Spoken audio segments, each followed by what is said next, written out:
নমস্কার, এসপিএন চ্যানেলে আপনাদের স্বাগত। এই মুহূর্তে আমাদের সঙ্গে আছেন অলোক মুখার্জি। সম্প্রতি তার একটি আত্মজীবনীমূলক বই প্রকাশিত হয়েছিল বইমেলার ঠিক আগে। এই মুহূর্তে ফুটবল প্রেমীদের কাছে সেটা হটকেক। অলোকদার জনপ্রিয়তা আবার সেটা প্রমাণ করলো। এই অলোকদা সবসময় আমাদের সঙ্গে থাকেন, বিশেষজ্ঞ হিসেবে মতামত দেন। ইন্ডিয়ান সুপার লিগ কিংবা কলকাতা লিগ চলাকালীন প্রত্যেকটি খেলা তিনি খুঁটিয়ে দেখেন। অলোকদা, আগামীকাল একটা গুরুত্বপূর্ণ ম্যাচ মোহনবাগানের কাছে গোল সংখ্যা বাড়িয়ে নেওয়ার ম্যাচ। কারণ ইতিমধ্যে ইস্টবেঙ্গল 7টা গোল করেছে। নতুন স্ট্রাইকার ইউসেফ, তাকে নিয়ে একটু পরে আসছি। এটা মোহনবাগান দুর্বল দল ইন্ডিয়ান ব্রিগেড, তবুও লড়েছে তারা, জামশেদপুরের সঙ্গে যথেষ্টই লড়েছে। কি বলবে কালকে মোহনবাগান ম্যাচ নিয়ে? মোহনবাগানের দেখো, মোহনবাগানের অ্যাডভান্টেজ অনেক বেশি, যেহেতু মোহামেডানে কোনো ফরেনার নেই। আমি কেন জানি না মোহামেডান টিমটা গুছিয়ে উঠতে পারলো না। ওদের একটা প্রবলেম আছে, আর্থিক প্রবলেম আছে এবং ব্যান আছে, ওদের ফিফা ব্যান আছে, ওরা নিতে পারবে না। আচ্ছা, সে তাহলে জানি না আমি, কিন্তু মোহনবাগানের কাছে আমার মনে হয় মোহনবাগান যা টিম, মোহনবাগান যে শেপে আছে, মোহনবাগানের কাছে এই ম্যাচ খুব একটা কঠিন হবে না। লোবেরোর মোহনবাগানের সঙ্গে আগের যে কোচ ছিলেন মলিনা, সেই মোহনবাগানের পার্থক্যটা কোথায়? দেখো, কোচ বদল হলে একটু পার্থক্য তো দেখা যাবে। যে কোনো জিনিসের বদল হলে তার পার্থক্য দেখা যাবে। কারণ এই ভদ্রলোককে দেখে মনে হচ্ছে অনেক স্ট্রিক্ট, আমার মনে হচ্ছে যেটা দরকার।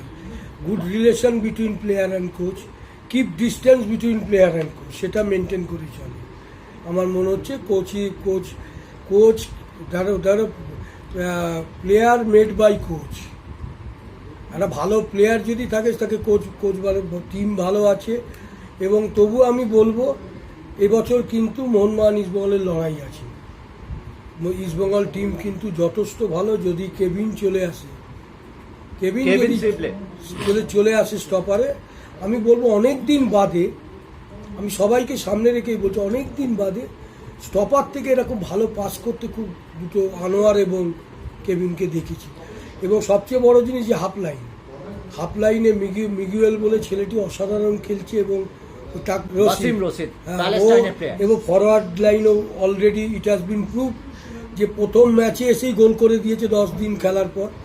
কারণ টিমটার মধ্যে কিন্তু বিগত 8-10 বছরে যা টিম ছিল, এই টিম যদি ইনজুরি না হয়, এই টিম কিন্তু মোহনবাগানকে বেগ দিবে, আমি তোমাকে গ্যারান্টি দিচ্ছি। নিশ্চয়ই 1-2 মোহনবাগান ইস্টবেঙ্গলেরই শেষ করা উচিত। হ্যাঁ, নয় মোহনবাগান নয় ইস্টবেঙ্গল চ্যাম্পিয়ন। আমি সব টিম দেখে নিলাম। সেই টিম মোহনবাগান ইস্টবেঙ্গলের বাইরে আর কোন টিম তোমার রেখাপাত করবে তোমার?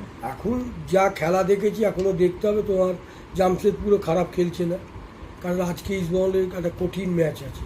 জামশেদপুর কিন্তু খুব খারাপ টিম নয়। এবং তোমার বেঙ্গালুরুকে নিয়ে বলো।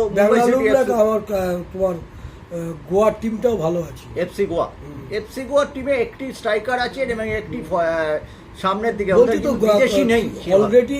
তোমার এই যে টুর্নামেন্ট হচ্ছে আইএসএল থেকে, এই টুর্নামেন্টের কিন্তু ধার অনেক কমে গেছে। যে উন্মাদনা ছিল সেটা প্রথম কোশ্চেন হলো অনেক পেছিয়ে যাওয়াতে, সিঙ্গেল লিগ করে দেওয়াতে। সিঙ্গেল লিগ কখনো একটা কোনো দেশে হয় না, হোম অ্যান্ড অ্যাওয়ে ম্যাচে সেটা হচ্ছে না। তারপরে তোমার নাবাওটা আছে, যেটা ডবল লিগ করে নাবাওটা করলে অনেক বেটার হতো। না,